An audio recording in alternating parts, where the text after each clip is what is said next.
أعوذ بالله من الشيطان الرجيم. بسم الله الرحمن الرحيم. السلام عليكم ورحمة الله وبركاته. الحمد لله رب العالمين، والصلاة والسلام على أشرف المرسلين سيدنا ونبينا محمد أبي القاسم الأمين وعلى آله وصحبه أجمعين. سبحانك لا علم لنا إلا ما علمتنا إنك أنت العليم الحكيم، ولا حول ولا قوة إلا بالله العلي العظيم. اللهم أصلح أمة محمد صلى الله عليه وسلم، وفرج عن أمة محمد صلى الله عليه وسلم، وارحم أمة محمد صلى الله عليه وسلم، وانشر واحفظ وأيد نهضة الوطن في العالمين بحق محمد صلى الله عليه وسلم. رب اشرح لي صدري ويسر لي أمري واحلل عقدة من لساني يفقه قولي. قال الإمام أبي عيسى محمد بن عيسى بن سورة الترمذي رحمه الله تعالى، ودام النفع بعلومه وعلوم جميع مشايخنا في الدارين آمين.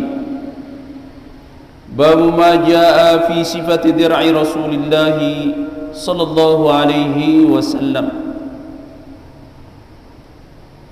Al-Mukarramun, bapak-bapak, para tuan guru, para asatidz, tokoh agama, tokoh masyarakat, tokoh pemuda yang hormati. Singkatnya, hadirin wal hadirat rahimakumullah. Tidak henti-hentinya dan ngajak kita semua untuk senantiasa memanjatkan rasa syukur kehadirat Allah Subhanahu wa taala. Begitu juga salawat dan salam kita sampaikan kepada Rasulullah sallallahu alaihi wasallam. Mudah-mudahan kita terus cinta dan mencintai beliau sampai pada akhirnya kita kembali menghadap Allah Subhanahu wa taala dalam keadaan mencintai beliau, berkumpul bersama beliau, mendapatkan syafaat beliau dan masuk syurga bersama beliau dan guru-guru kita bighairi hisab. Amin ya rabbal alamin. Para jemaah sekalian yang saya muliakan, pembahasan tiang semangkinan niki masih dalam bab Ghazwatu Uhudin, perang Uhud yang terjadi pada tanggal 7 Syawal tahun ketiga dari hijrahnya Rasulullah sallallahu alaihi wasallam.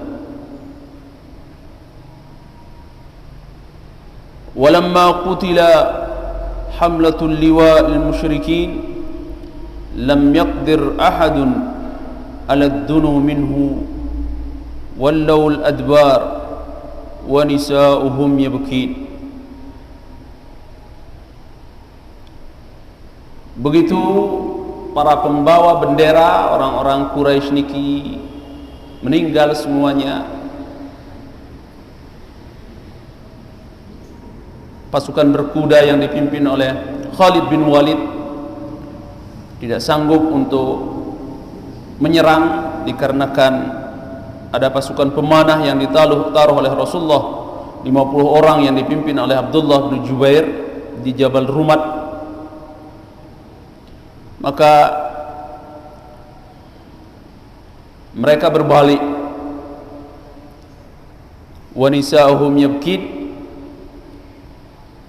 Perempuan-perempuan mereka yang awalnya menyanyikan lagu-lagu peperangan menangis melihat pasukan orang-orang musyrikin dalam keadaan lari dan kalah. Akhirnya orang-orang muslim Para sahabat pada saat itu wa tabi'ahumul muslimun, mengejar mereka sambil mereka mengumpulkan al-ghanaim, harta rampasan perang yang ditinggalkan oleh orang-orang Quraisy. Sehingga pasukan pemanah yang ditaruh oleh Rasulullah di atas Jabal Rumat melihat saudara-saudaranya yang sedang mengumpulkan ghanimah, hasil rampasan perang, sebagian mereka berkata, qalu ma lana fil wuquf minal hajah, kita sudah tidak penting lagi menjaga tempat ini, ayo kita ikut mengumpulkan harta ghanimah yang ditinggalkan oleh orang-orang Quraisy. Akhirnya kebanyakan mereka turun meninggalkan Jabal Rumat, lupa akan perintah Rasulullah SAW, sekalipun Abdullah bin Jubair mengingatkan mereka untuk jangan turun, ingat akan pesan Rasulullah SAW.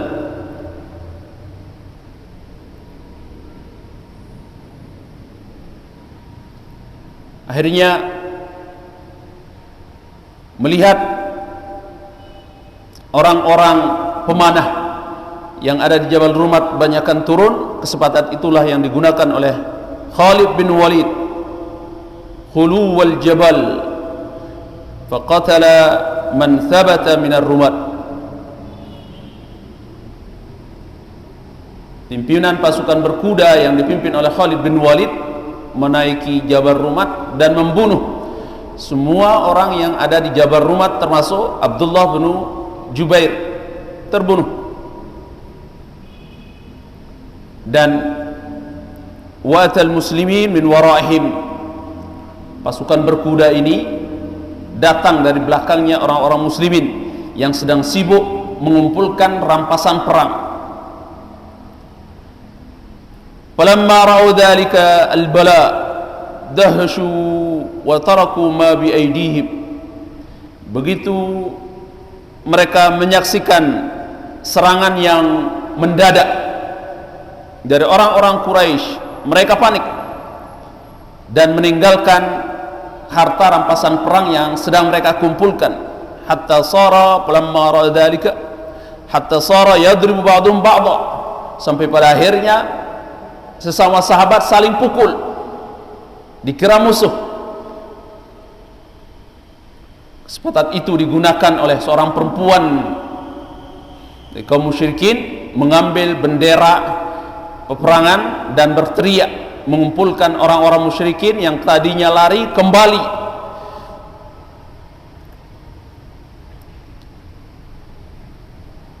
Akhirnya berkumpullah orang-orang musyrikin ini kembali di bawah panji bendera yang dibawa oleh seorang perempuan ini. Maka seorang musyrikin yang Ibnul Qum'ah, dalam satu riwayat namanya Kumayyah, ada yang mengatakan Qum'ah, berhasil membunuh Mus'ab ibnu Umair. Mus'ab ibnu Umair ini adalah pembawa bendera dari golongan muhajirin yang diperintahkan oleh Rasulullah SAW. Dibunuh oleh Ibnu Qum'ah, dan Ibnu Qum'ah berteriak mengatakan anna Muhammadan qad qutila, bahwa Muhammad sudah terbunuh, Muhammad sudah terbunuh, Muhammad sudah terbunuh. Ternyata tipuan ini berhasil membuat orang-orang muslim kocar-kacir. Ada di antara para sahabat berkata, ala ma nuqatil idza kana Muhammad qad qutila, kenapa kita harus berperang kalau memang sudah Muhammad sudah terbunuh? Sudah, farji'u ila qaumikum yu'minunakum, sudah kembali saja ke rumah masing-masing, kalian akan aman. Tapi sebagian besar sahabat berteriak, idza kana Muhammadun qad qutila faqatilu an dinikum, kalau memang Muhammad sudah mati maka berperanglah untuk agama kalian. Akhirnya banyak sahabat yang bertahan, ada juga sahabat-sahabat yang lari pulang ke Madinah.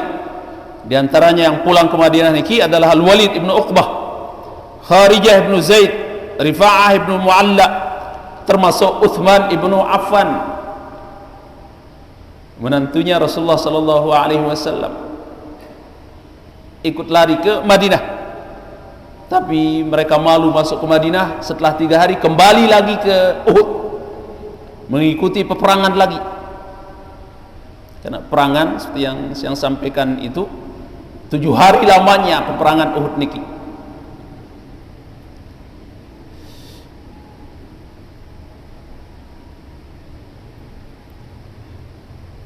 Maka wa thabata Rasulullah sallallahu alaihi wasallam wa ma'hum jama'atu minhum Abu Talhah Al-Ansari.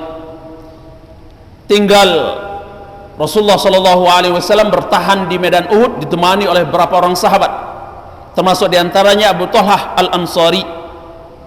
Abu Talhah Al-Ansari niki adalah seorang pemanah yang sangat luar biasa, lihainya dan pintarnya dalam memanah. Wa kana ramyan syadidar rami, sangat lihai dalam memanah. Sambil memanah sambil berkata, melindungi Rasulullah sallallahu alaihi wasallam, sambil berkata, wa qala nafsi li nafsikal fida wa wajhi li wajhikal waqa. Ya Rasulullah, jiwaku adalah sebagai tebusan jiwamu, wajahku sebagai tebusan wajahmu ya Rasulullah. Bahkan beliau berkata, ya Nabi Allah, bi abi anta wa ummi, aku siap mengorbankan ibu dan bapakku demi engkau wahai Rasulullah. La tanzur yusibaka sahmun min sihamil qaum. Ya Rasulullah, jangan lengah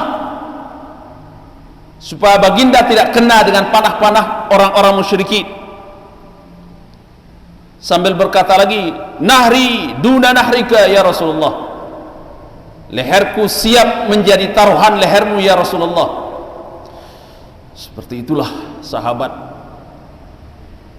membela dan mempertahankan Rasulullah sallallahu alaihi wasallam.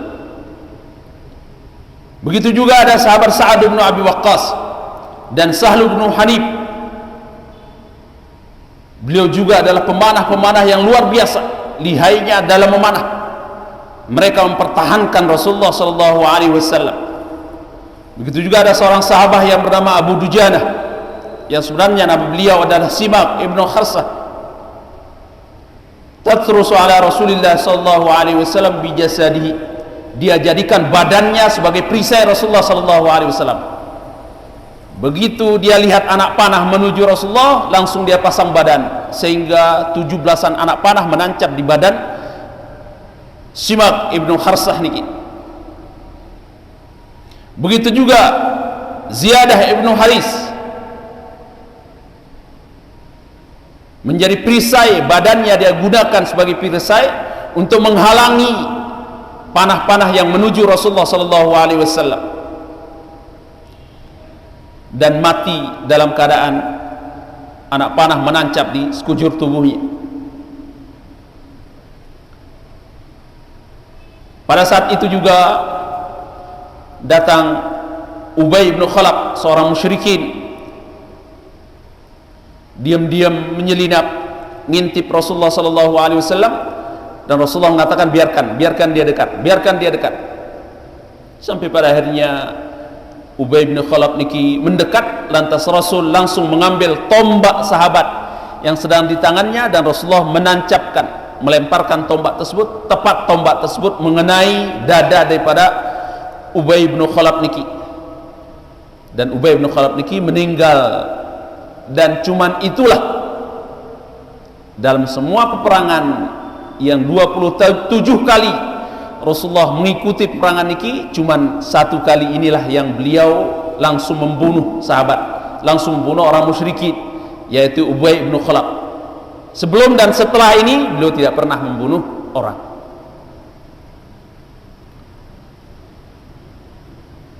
Maka di saat kesempatan yang lain, malam harinya ada seorang rahib dari Madinah, dia ikut gabung bersama orang musyrikin, menggali lubang, membuat jebakan untuk orang-orang muslimin, biar dia masuk ke dalam lubang itu sehingga mudah dia akan taklukkan, mereka bunuh. dan kebetulan lubang ini ditutupi oleh benda-benda yang lunak, maka benar saja Rasulullah sallallahu alaihi wasallam terperangkap masuk ke dalam lubang itu. Begitu Rasulullah masuk ke dalam lubang itu, datang dua orang Quraisy yang bernama Abdullah bin Sihan dan Ibnu Qum'ah ini tadi, yang sudah membunuh Mus'ab ibnu Umair. Dua ini datang mendekat Rasulullah dan menebas leher Rasulullah. Saking sana kerasnya tebasan pedang mereka dua, baju besi, helm besi yang digunakan oleh Rasulullah niki menjepit leher Rasulullah sallallahu alaihi wasallam. Melihat keadaan itu, Sayyidina Ali dan Talhah ibnu Ubaidillah mengejar kedua orang musyrikin ini. Abdullah bin Sihan dikejar oleh Sayyidina Ali dan Talhah ibnu Ubaidillah, dan mereka berdua lari. Maka Rasulullah sallallahu alaihi wasallam jatuh ke lubang itu serta mengalami pingsan. Darah bercucuran dari leher beliau. Beliau pingsan. Sayyidina Ali menurunkan tangannya untuk mengambil Rasulullah, tapi konon tanah tempat Rasulullah terperangkap niki semakin rendah, semakin bawah, sehingga tanah itu dilaknat oleh Allah Subhanahu wa taala sampai semangkinan niki. Sudah berapa kali, berapa ribu kali ditimbun tanah niki, tempat Rasulullah terperosok itu tidak bisa tertimbun, masih berlobang, terus berlobang, turun terus sampai semangkinan niki.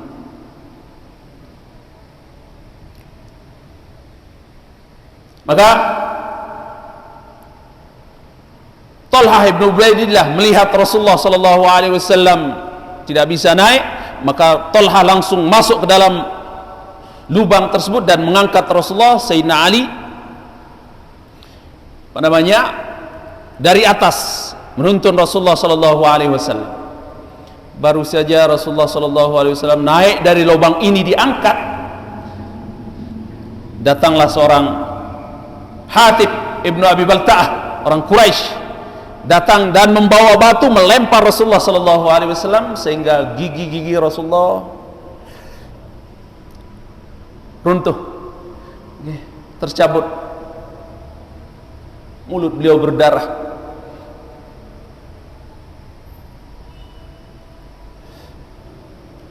Maka Sayyidina Abu Bakar dan Sayyidina Ali serta Sayyidina Umar menarik baju besi yang menancap di leher Rasulullah niki, helm besi, ditarik oleh Sayyidina Abu Bakar, tidak bisa. Ditarik oleh Sayyidina Umar, tidak bisa. Sayyidina Ali pun menarik baju besi ini, tidak bisa. Karena kuatnya, maka Abu Ubaidah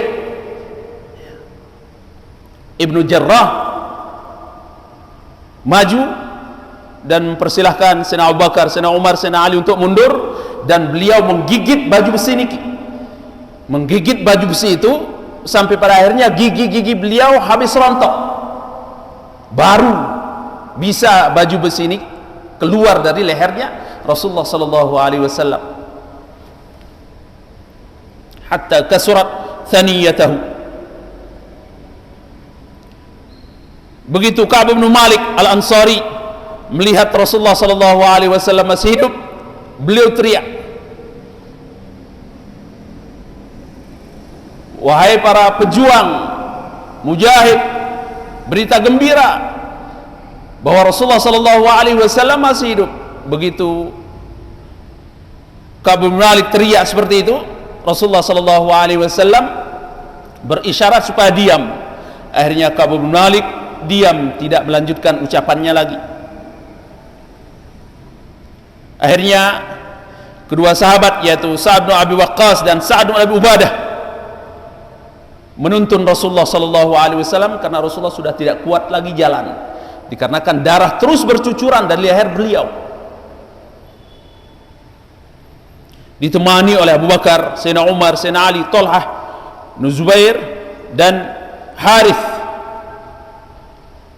selalu dilindungi Rasulullah oleh para sahabatnya.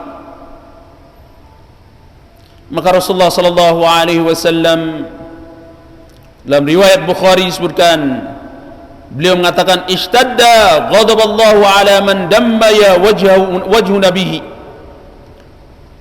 Mana mungkin suatu kaum akan mendapat kebahagiaan bila mereka berani melukai wajah nabinya. Begitu Rasulullah sallallahu alaihi wasallam berkata seperti ini, maka turunlah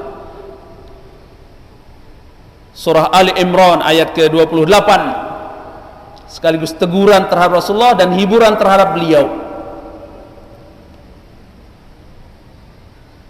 Ayat niki mengatakan, laisa laka minal amri syai'un aw yatuba alaihim aw yu'adzibahum fa innahum zalimun. Wahai Muhammad, tidak ada sedikit pun campur tanganmu dalam urusan mereka, atau Allah menerima tobat mereka atau mengazab mereka. Sungguhnya mereka adalah orang-orang yang zalim.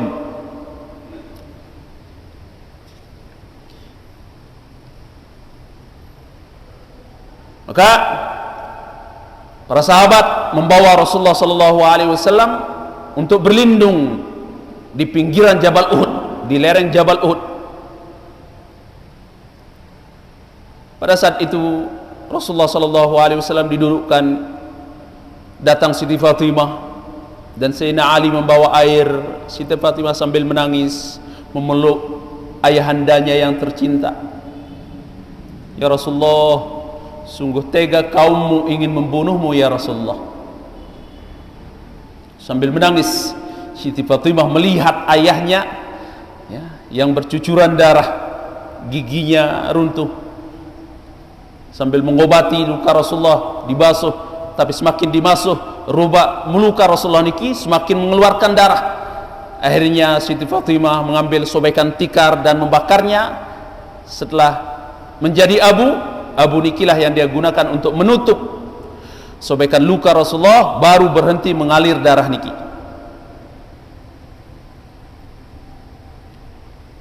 Dan pada saat yang bersamaan Rasulullah sallallahu alaihi wasallam ingin duduk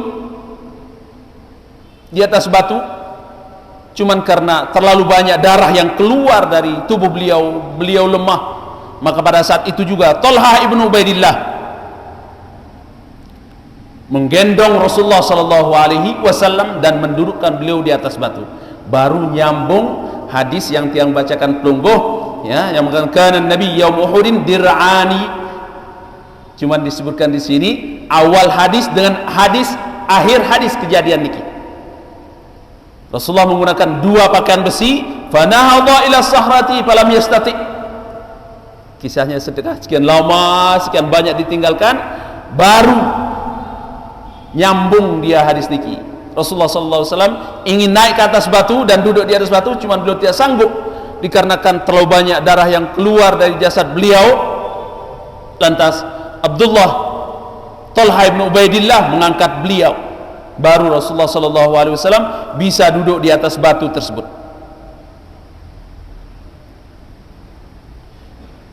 Teman-teman sekalian, ada seorang Quraisy yang bernama Utsman ibn Abdullah ibn Mughirah datang dengan membawa kuda, dengan menunggang kuda, sambil teriak mengatakan, mana Muhammad, mana Muhammad,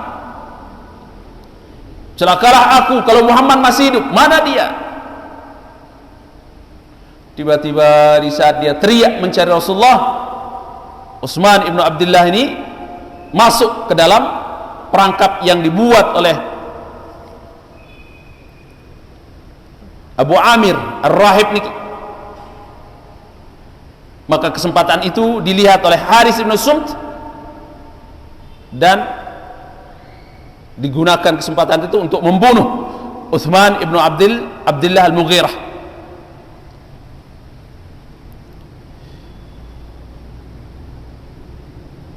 Begitu Rasulullah sallallahu alaihi wasallam duduk di atas batu, dikelilingi oleh para sahabatnya, dan tempat Rasulullah duduk di atas batu sampai semangkinan niki masih ada. Begitu juga tempat berlindung beliau di gua yang ada di pinggiran Jabal Uhud niki masih sampai semangkinan niki. Cuman kalau pelungguh mau ziarah ke sana, kalau gaibnya mursyid pelungguh pelungguh ajak, baru dia akan mau mengajak pelungguh, karena tempatnya agak tinggi di lereng Jabal Uhud, dan tidak bisa dengan cara berkelompok karena dijaga di situ. Cuma 1-2 orang saja yang bisa naik ke sana. Begitu Rasulullah SAW duduk di situ, beliau melihat rombongan orang-orang Quraisy mendekat.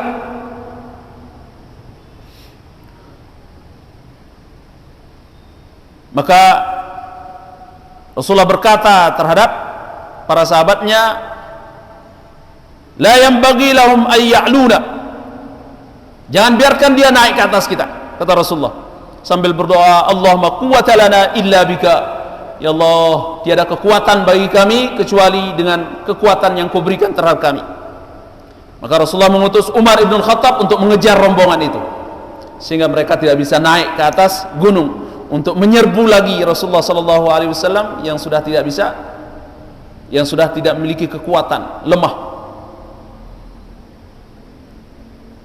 Maka dikisahkan Thalha ibn Ubaidillah mengalami 70 luka di tubuhnya niki, sampai tangan kirinya niki lumpuh, dia bisa digerakkan, sempat pingsan. Dan dilihat oleh Sayyidina Abu Bakar, karena Thalha ibn Ubaidillah niki adalah keponakan daripada Sayyidina Abu Bakar. Dilihat oleh Sayyidina Abu Bakar pingsan, diselamatkan oleh Sayyidina Abu Bakar. Dan begitu terbangun dari pingsannya niki, Thalha ibn Ubaidillah semakin bersemangat dan semakin sehat, kuat. 70 luka dalam badan beliau niki, di tubuh beliau, demi melindungi Rasulullah sallallahu alaihi wasallam. Begitu juga Ka'ab bin Malik, 17 anak panah nancap di tubuh beliau, baru beliau mati. Dia rela korbankan dirinya demi Rasulullah sallallahu alaihi wasallam. Fidaka abi wa ummi ya Rasulullah.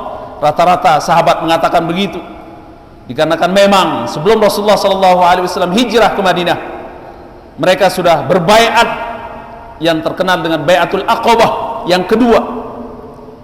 Pada malam hari mereka menemui Rasulullah SAW dan berbaiat di Aqabah. Semangkinan niki ada masjid di Aqabah, Masjid Baiatul Aqabah, sudah di tempat lapang, kalau dulunya di tengah gunung. Mereka bersembunyi di situ, kurang lebih mungkin sekitar 100 meter dari Jumratul Aqabah. Dan sekarang sudah terbuka tempat niki. Ada yang mengatakan masjid baru, tapi masjid itu memang dari dulu sebelum Rasulullah hijrah. Disitulah orang-orang Ansar berbaiat terhadap Rasulullah SAW. Baiat mereka adalah an ta'budullah wahdahu wa la tusyriku bihi syai'an.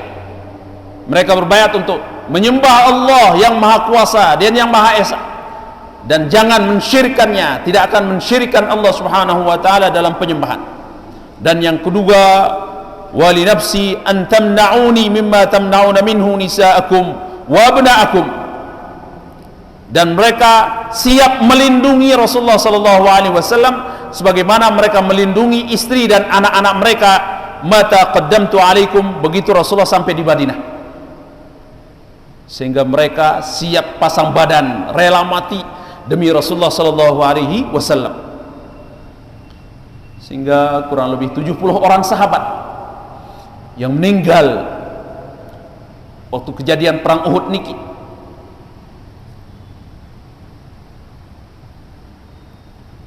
Di antaranya adalah 7 orang dari orang Muhajirin, termasuk Sayyidina Hamzah dan Mus'ab bin Umair.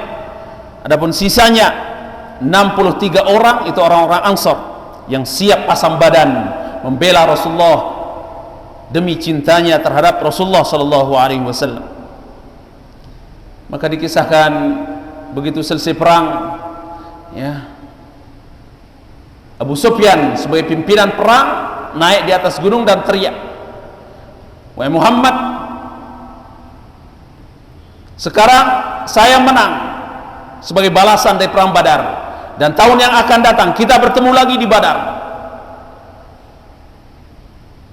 Dan sahabat-sahabatmu yang meninggal ada yang dicincang, tapi itu bukan karena perintah saya," kata Abu Sufyan teriak dengan lantangnya. Dan benar saja setelah selesai perang Badar, perang Uhud, Rasulullah SAW mencari sahabat-sahabat beliau yang meninggal. Begitu melihat Sayyidina Hamzah, ya, yang sudah terbelah perutnya, dibelah oleh istrinya Abu Sufyan yang bernama Hindun.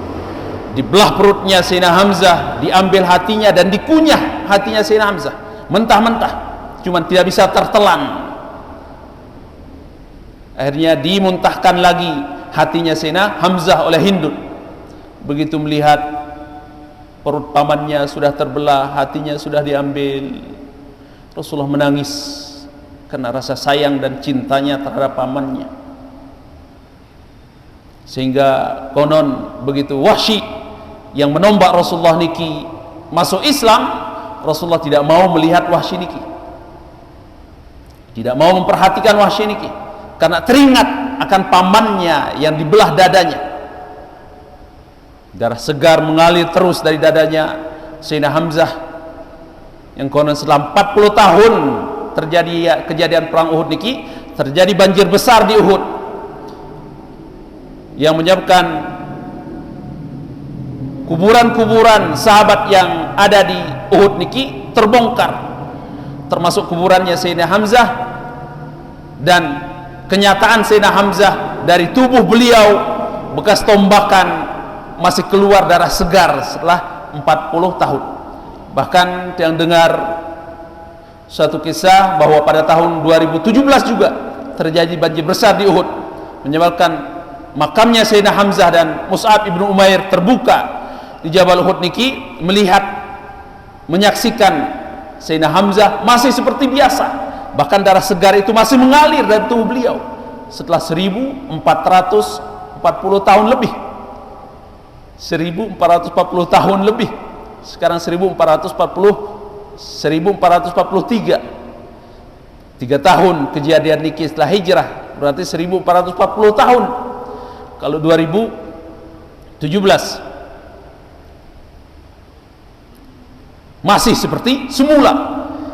Itulah memang dalam Al-Quran Allah sebutkan, la tahsabanna alladhina qutilu fi sabilillahi amwata bal ahya inda rabbihim yurzaqun. Jangan kalian mengira orang mati syahid itu adalah mati seperti kalian. Tidak, dia sekadar pindah alam dan hidup dan diberi rezeki dari sisi Allah subhanahu wa ta'ala. Itulah kemuliaan orang mati syahid, berjuang membela agama Allah, sehingga Rasulullah mengharuskan dan menuntun kita untuk minta supaya matinya dalam keadaan mati syahid membela agama Allah subhanahu wa ta'ala. Dan kalau tiang pelunggu kami sudah minta supaya mati dalam keadaan membela agama Allah, mati syahid, maka sekalipun pelunggu mati di atas ranjangnya, kematian pelunggu sama seperti orang yang mati syahid. Amin ya rabbal alamin. Sebenarnya Sayyidina Umar selalu berdoa terhadap Allah, Allahumma rzuqni syahadata fi sabilika wal mauta fi baladi nabiyyika. Niki doanya Sayyidina Umar, ya Allah, matikan kami dalam membela agamamu dalam keadaan mati syahid, dan matikan kami di tempat nabimu mati, fi baladi nabiyyika. Akhirnya benar saja Sayyidina Umar, sekalipun beliau dalam berapa penaklukan Persia dan Roma, beliau selamat dan mati di rumah beliau atau di Madinah Al-Munawwarah, dan dimakamkan bersama Rasulullah SAW di samping makam Rasulullah SAW. Silakan bisa tiang peluru sami catat dan amalkan doanya Sayyidina Umar, yang mudah-mudahan tiang peluru sami sekalipun mati di atas ranjangnya, terutama mati dalam keadaan menuntut ilmu. Kata Rasulullah, man jaa ajaluhu wa huwa fi talabil ilmi laisa lahu bainan nabiyyin illa darajatan nubuwah. Barang siapa yang mati dalam keadaan menuntut ilmu, maka tidak ada jaraknya dengan kenabian, kecuali sama kedudukannya dengan para nabi. Semuanya mudah-mudahan yang belum kami diberikan kesabaran untuk terus menerus, yang setiap malamnya di masjid Jami' At-Taqwa niki, yang belum kami untuk tetap bersabar mendengarkan para tuan guru yang belum kami menyampaikan nasihat-nasihat dari Al-Quran ataupun hadis-hadis Rasul, yang kebetulan tiang menyampaikan terhadap pelungguh Sirah An-Nabawiyah, kisah-kisah perjalanan Rasul sallallahu alaihi wasallam semasa hidup beliau dalam mempertahankan dan memperjuangkan agama niki, dengan harapan mudah-mudahan tiang pelungguh sami cinta sekalipun tidak bertemu dengan beliau, tetap cinta dan cinta dan cinta sampai pada akhirnya pelungguh meninggal dalam cinta terhadap Rasulullah sallallahu alaihi wasallam seperti para sahabatnya, sehingga insyaallah kata Rasulullah, al-mar'u ma'a man ahabba yaumal qiyamah, seseorang nanti bersama siapa yang dia cintai di yaumil qiyamah. Yang perlu sami cinta terhadap Rasulullah, mudah-mudahan yang perlu sami akan dipertemukan dengan Rasulullah sallallahu alaihi wasallam, masuk surga bersama Rasulullah dan guru-guru yang perlu sami. Amin ya rabbal alamin. Terima kasih. Mohon maaf atas kekurangan dan keliruan. Wallahul muwaffiq wal hadi ila sabilir rasyad. Assalamualaikum warahmatullahi wabarakatuh. Waalaikumsalam warahmatullahi wabarakatuh. Alhamdulillah.